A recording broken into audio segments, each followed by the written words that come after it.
What did it feel like to have your eyeballs tattooed? Horrendous.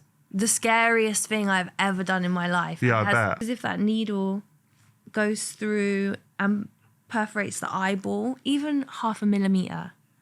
You could get infection, you could go blind, your eye could start wilding out, start trying to pop out of your fucking skull. Because this has happened and I've seen it.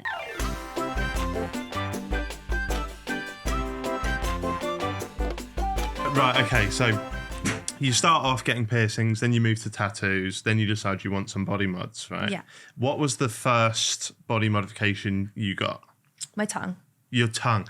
See, that's, for me, that seems like you're going from 0 to 10. That seems like... Yeah, there's no in between. Because, like, you've had your ears cut a bit as well, haven't you? Yeah. See, now, what the fuck do I know? But I would say, judging it as an outsider, that seems more tame than your tongue. But you've gone right in at the tongue. I think that's because you're basing it on purely what it looks like post-healing. Right. Because a pixie ear is cute. Right. A snake tongue is more extreme. Okay, and more yeah. intense looking. Yeah, right? yeah. But for me personally, the procedures, if I had to do one or the other again, the level of pain on my ears was unreal compared to my tongue. I woke up the next day after getting my ears pointed, and I remember going into the bathroom and I had like my head bandaged up, and it was just like soaked through with like dried blood, and like this bandage was like stuck to my head, and I was like, looked in the mirror and I was in so much pain. My head was like throbbing, and my pain tolerance is pretty good. Yeah. And especially back then it was great. But I just remember looking in the mirror and going, and just bursting into See, tears. you say that. It's actually just reminded me as well. Do you remember when I had that thing with my ear? Yeah. Obviously not half as extreme as your ear is, but I was playing football and went for a header and the guy's head butted me. And I kind of like got the beginnings of, you know what they call like a cauliflower ear? And I got it and it went all black around there. I went to hospital and stuff. And touching it, like even like that was like the most painful thing in the world. So Right. you've The nerves in your ears are very sensitive, and what I've learned is because I had the whole top of my ear basically reconstructed. What are they doing to make it into a point? Are they keeping everything there but squeezing it, or are they shaving stuff off? Like, So I was actually somewhat of a guinea pig for this type of ear pointing procedure. okay. Is it legal? So none of this is legal in England now? Nothing I've ever had body modification wise has been legal because it's been done in the UK. Okay. And it was always done at home or in the middle of the night at a tattoo studio. Okay. So I didn't realise tongue splitting wasn't legal. No, I didn't I thought it was a fairly So normal there thing, was, but within... in the UK, body modification has always been a massive grey area when it comes to legality, right? And then there was a body modification artist from the UK called Dr. Evil, and he's a great body modification artist, right? He's never fucked anyone up. Like no one's ever, like as far as like no one's ever come forward and complained about him. Right. But the UK, because he was a resident of the UK and he was quite open about his body modification and what he was doing, the UK government decided to use him as an example to crack down on body modification, and they sent him to jail. Did he go down for a long time? We went to jail for a few years, yeah. Right, yeah. I think they sentenced him to like 6 years. maybe Oh, 3. shit. I don't know, I could be wrong. Yeah. But yeah, he did a stint. He went in jail for like a couple of weeks, couple of months. Like he was there for a while. Yeah, right. And just for doing his job, you know? Yeah. So do you think it should be made legal then?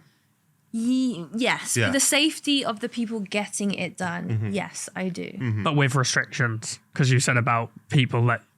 Of how I guess it is, how do you make it legal if you can't trust everyone that's doing it? Well, you should have to like. But I guess that's the same with tattoo artists. Yeah. Yeah. Yeah, well, because it's just mainly down to the fact that it is like, you could argue that tattooing is a medical procedure. Well, it's not medical, but it's a procedure where you're breaking skin, right, and you're putting blood. But this is like we're scratching the surface, you know.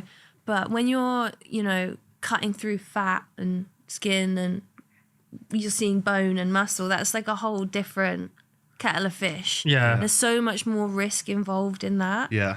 That I do feel like there would have to be some kind of like, and again, I don't know. I don't have the answers. I'm just a bitch who likes to cut bits of my body off. I'm not like the one who's going to like write the laws of what's right and what's wrong. Yeah. I don't know. Yeah. But I do feel like for the safety of people getting it done, like look at that person in Australia, for example. Yeah. You know, you'd want there to be more in place to protect you. You know. Right. So with like your ears, for example, how does someone know what they're doing there? If it's not leaked, like how are they getting the practice? Where's the rule book? There's no instructions. It's all down to each individual. Oh wow. What, and they're just figuring it out with your ears. Not me personally. The person that did all my body modifications came from a family of surgeons. Okay. He was just like a tearaway of the family. Right. Yeah. So he has the backing of his family to use as reference and to learn off, right? And that's great. That's why he was great at what he did. So talk to us about your ears. Like you spoke about the pain. Have they changed over the years, or are they exactly how you got them? So the guy was very much experimenting with the way he approached the procedure, because there's a classic way that they would point ears, which would essentially be to like cut a little pizza slice out of your cartilage here, and then pin it. So it kind of folds the ear around and it creates this point. I had that done, but it didn't take very well. Right. Probably the reason that was is because we did it at like 2 a.m. on the kitchen table, just on a whim. Right. Yeah. Stupid. Yeah. But then he came up with another procedure that he was like, I know how to, in my head, I've worked out how to do this. And we're going to make an even more delicate, cuter point. Okay, cool, let's go. 2.5 hours later, one ear's done. Let's go on the other ear. So like 5 hours this took. Do you have anesthetic or anything? Yeah. Yeah, you do. They injected my ears with lidocaine to numb them. Yeah. But by the time 2 hours is like he's prodded and poking in my ears, I can feel everything. Oh wow. So everything started to swell and was kind of uncomfortable. Yeah. And then like my ears were the most painful healing. My eyes were the least. And also my belly button was probably the least painful. What did it feel like to have your eyeballs tattooed? Horrendous. The scariest thing I've ever done in my life. Yeah, it I has bet. nothing to do with pain because it doesn't hurt. You know when you get a little bit of sand or grit in your eye? Yeah. And you get a bit of dust in your eye when you walk past the building site? Yeah. Feels like that. So, Do you lose vision in it at all? No. No. No, because it's never going in front. It doesn't go in. So, okay. Eyeball. Yeah. Iris. Yeah. White. The white, imagine the white is covered in a very thin layer of cling film. Mm-hmm. And the ink is injected on top of the white and under the clear layer, the cling film. So you have to... The reason the procedure is so risky is because if that needle goes through and perforates the eyeball, even 0.5 millimeter, you could get infection, you could go blind, your eye could start wiling out, start trying to pop out of your fucking skull. Because this has happened and I've seen it. Fuck. There was a model who did one of her eyes, and I think she either lost her eye or she went blind in her eye. Oh, wow.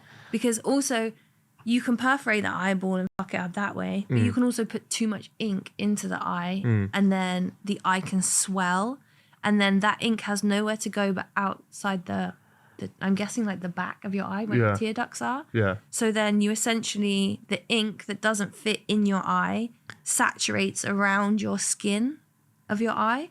So there's people who have like done eyeball tattoo procedures and they put too much ink in the eye, and say, there's this one guy that comes to mind, for example, they put too much black into his eyeballs because he dyed his eyes black, or he tattooed his eyes black. Yeah. And now he looks like he's got a permanent black eye because it's just like this, the extra ink that his eye couldn't take had to go somewhere, you know. Oh wow. There's all these like little nuances that you don't understand until you've done it enough, and you have to make mistakes down the way. I'm guessing, like with anything, you know.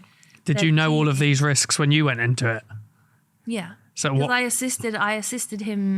I assisted someone doing eyeball tattooing for years. So like I watched and helped many procedures. What was it in your brain that thought, you know what, it's worth it? Know it, even though there are these risks. I love the way it looked, and it also just became the norm. When you're like doing something, not every day, but when you're doing something regularly enough, and you're seeing people come in and like. Also, I assisted some eyeball tattoos on some brave ass people who made it look fucking easy. Yeah, right. Yeah. And I was like, oh, okay, this don't look too bad at all. Yeah. You know, I've cut bits off here, I've cut bits off there. Can't be bad. Do you have to get your eyes topped up, or do they? Is that the same colour they were when you first got them? They don't fade or anything like that. No, but I've had different tones of purple put in around my eyes. So you see here how it's darker underneath. Yeah. Oh yeah. And then it's lighter down here. Yeah. So again, we don't know when we did it. Yeah. But essentially, when we did that, we thought we'll put different tones in because one, it looks nice like a wash and it's not a flat colour. Yeah. But two, potentially over years, it might move and change, right? Which could be quite cool. That's what like I was going to say. Lamp. That's what I like about the colour of your eyes, because looking at it now, you've got the what's the natural colour bit there that we have that, and then it's like kind of whitish, like just around there, and then it gets darker as it goes. Because when I've seen this guy from America on Instagram who like lives in this like mini home thing. I don't know if you know who I'm on about, but he's got like he's got like a food truck or whatever, okay. And he's like really quite attractive actually, and he's got like and he's tattooed, because basically like it came up on my feed, and this is kind of like what made me interested in getting someone like yourself on to learn about it, because it was quite shocking. It was like conventionally handsome, like I don't want to say normal, but like nothing on him, right? And then he's just got a tattoo gun one day and was like, I'm just going to fucking tattoo my face like that. He just tattooed his face. So it's quite extreme for people who aren't from that world. But his eyeballs are just black. Yeah. I don't really, I know it's not for me to say, but I don't really like it because you can't see the eye. I personally don't like black tattooed eyes either. Right. But again, it's like a personal thing. Yeah, personal thing. Can we see your tongue? Wow. So that's the first thing you had done? That's the first thing I had done, yeah. I had that done when I was like 20. How far back? Sorry to interrupt. How far? Oh, okay. You were 20? I was 20. Is that as far as you had the original 8mm piercing, did you say? No, so I took the 8mm piercing out, notched that away, left it for a month so it would shrink down, and then I split my tongue. Okay. Because I think that there's these kind of myths that people think that, or these ways, and I think they're not myths because people have tried these techniques of tongue splits, of like doing multiple piercings. I don't even know, but like using some kind of like wires to cut it. It's just very messy, and I just think the cleanest and the most attractive split in my eyes is when you just cut with a scalpel and then you stitch each side top to bottom. But any professional body modification artist will do it that way. Mm. Is this the anesthetic on it? Mm-hmm. Yeah, and then what, you're putting your tongue on something, like on a plate of some sort? So they inject your tongue with adrenaline and lidocaine. Yeah. And we weren't allowed to say that back in the day because it was illegal, but it's all illegal now, so you can say whatever. Yeah. So yeah, but the thing is with that, only lasts like 20 minutes, half an hour. So for the stitches, you feel everything. Oh. That was tough. But I was like so excited because it's like my first modification. I've been accepted into this like group of weirdos. Yeah. And this was my time to prove myself to them and to me. Right. And yeah, I fucking smashed it out of the park. And it looks mad, doesn't it? And you can move each bit independently. What's the healing like on that? That's so That is so mad. How would that even work? Yeah, I couldn't there's two picture. muscles. As soon as your tongue is cut, you can move it individually. That feels weird because it just feels like one thing to me, obviously. My brain cannot comprehend how you can do that. I can't even turn my tongue. I can't even do that. Yeah. Did you realise like instantly, I can do this now? Yeah. Because that's often like the one thing when people get their tongue split before they stitch it. Often the body modification artist will be like, have a play, like feel your tongue, it's split, like feel what it's like in your mouth.